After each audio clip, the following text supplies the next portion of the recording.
وابسته به فعالیت امداد هماینی. وزیر عدلیه تاجیکستان میگوید فعالیت کمیته امداد امام هماینی بنابر رعایت نشدن قانونهای تاجیکستان به طور موقتی قطع شده است.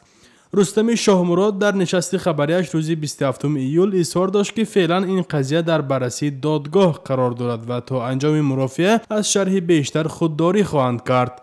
وزیر عدلیه افزود تصمیم نهایی را در رابطه با کمیته امداد امام هماینی دادگاه قبول خواهد کرد و شرح دادن این قضیه یک نوع فشار به دادگاه خواهد بود.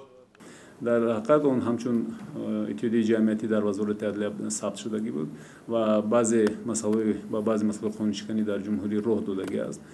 بحث امروز در بررسی سودی می باشد. من تو حل سود قرار سود میخواستم خودداری کنم از شهر دادن که فکر نکنم که یک فشار معین است.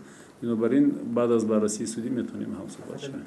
قبلا سفیر ایران در تاجیکستان گفته بود که فعالیت کمیته امداد امام هماینی با امر او متوقف شده است، نه با قرار جانب تاجیکستان. مقامات تاجیکستان در منع فعالیت این صندوق خیریه دخالت نکرده است، ولی از بس که تردیدهای در رابطه با کار این سازمان وجود داشت، او خود به کمیته امداد امام هماینی دستور داده است که تا رفع این شک و گمانها از ادامه فعالیت خودداری کنند. کمیته امداد امام هماینی از سال 1996 در تاجیکستان به فعالیت شروع کرده است. این سازمان در گوشه‌های گوناگون تاجیکستان برای زنان و دختران بیش از 10 آموزشگاه هنرهای مردمی تأسیس داده و به یتیمخانه‌ها، معیوبان، بیماران، جوانان کم بضاعت و دانش آموزان یاری می‌رساند.